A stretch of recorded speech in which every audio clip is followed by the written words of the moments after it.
I love Park City, Utah, because last time I was here, I was in rehab, so it's nice to be. It's nice to be on the other side, and also speaks wonders to your rehab facilities. Okay, so there's some work that has to be done. Yeah. How long ago was Cirque Lodge, baby. It was like 4 years ago. Yeah, it worked out great.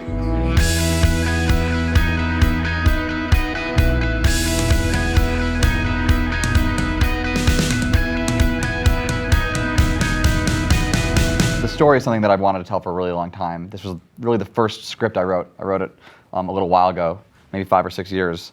And I found the story really easily because it was very much inspired by my childhood and growing up. I have 2 older brothers, and I was always surrounded by older guys and people I admired and looked up to and gave me bad advice. And that was a relationship and a dynamic that I really wanted to tell. And I wanted to tell a high school movie that really felt like the natural experience of being in high school, that wasn't like talking down to kids. So I really wanted to cast, actual teenagers. Like Griffin was 17 when we shot.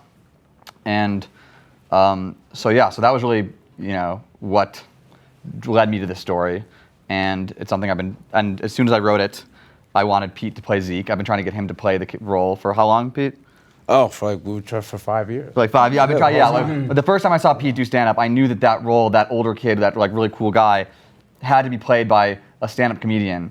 Especially, and Pete was like the dream of that, version because. Well, I'm just like the only one my age. I tell people like there's nobody else to compare it to, so of course I'm good. Just 'cause there's nobody else. Exactly. As soon as there's another dude, I'll be second. Why did you finally say yes after 5 years? Oh, I say yes immediately because I have nothing else going on. And then he called and he was like, "We got greenlit." I was like, "Cool, all right." I'm so happy. Yeah, it was a quiet month. I caught him on a down month, and we shot this thing real quick. I didn't get Fantastic Beasts 2.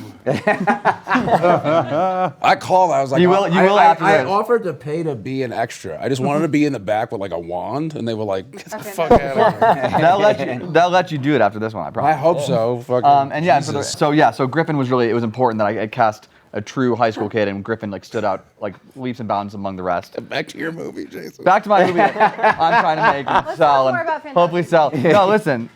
No, we're good, man. We had that Avatar. And and then John Cryer came along, which was really amazing and exciting for me. And I had. It was amazing and exciting for him. It was it was a big deal for me, and because I grew up on the high school movies that he was in when he was younger, and I like to say that like this movie is like they're passing notes to each other. Yes, this is so immature.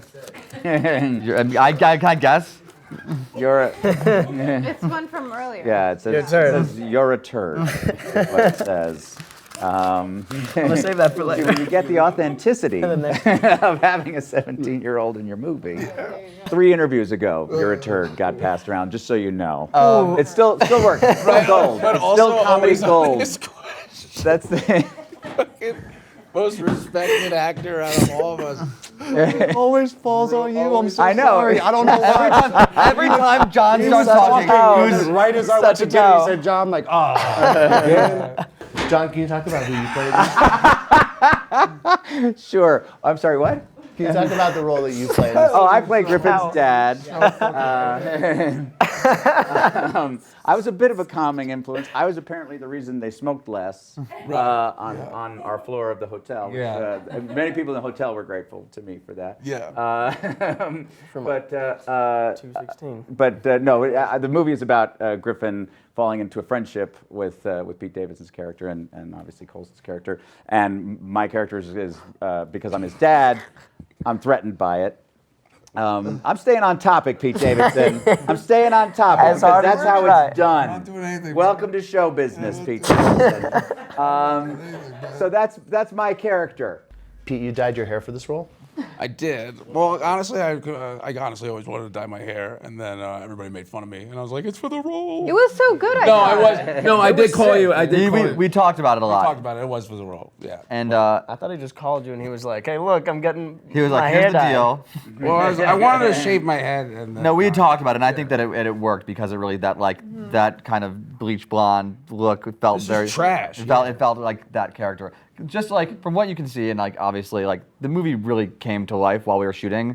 Everyone was really playing these roles like really who they are. They're very authentically, and everyone became very close. The movie is about a young kid falling in with a group of older guys that are very fun and very exciting, and that was what happened. We were all living in a hotel all summer, and I had this crop of like 17-year-olds hanging out with this crop of like Pete and Colson, who were like amazing, and like this crop of Pete, and all I really had to do was just kind of like stay out of like let that play out, and just kind of like stay out of its way, and just kind of like make sure that we were telling the right story, but let them have fun. I think that went for all of you, Emily and John, just kind of like, give them a playground to like be themselves, be these characters, which you're seeing very clearly in front of you. That's who they are in this movie, and and I think that's why it translates and it feels so grounded. I remember watching the movie, and for the first time, I watched it with Griff and Thomas, who's also in the movie, and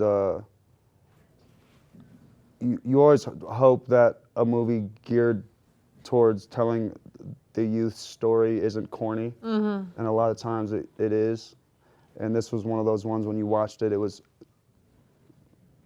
clear that it was real, and there was no need for this giant narrative or like. There's no like artifice. It's just. Yeah. There's not a lot of eye rolls in this movie. When you're watching something you've done, and you're like, oh. It's like it's like the camera's just tuned in on a bunch of It's all like, kids okay, all right, yeah. middle, lower class suburbia growing up. I think the main thing was that we tried not to take it too seriously. We tried to take a great story, but like that didn't take itself too seriously. Because a lot of times you see a high school movie that takes itself really seriously, where they're like, what am I going to do if I don't get into the right college? If I need to fall in love. And that wasn't any of our high school experiences. And I didn't get into college. Yeah, exactly. Specifically not Pete's high school experience. Did like a and semester. we just wanted something that felt authentic and fun and grounded. Kids just trying to have a good time, trying to be cool, pretending they're drunk, pretending that like they fit in. It's also, I think that's why the movie feels so timeless. Like you watch it, I was watching it, I had no idea. I was like, is this supposed to take place like 20 years ago or now? But that's like the beauty of it, I think, that it's like, It kind of fits the in with every nostalgia of generation. it, yeah, like. I mean, my sister watched it, my dad watched it.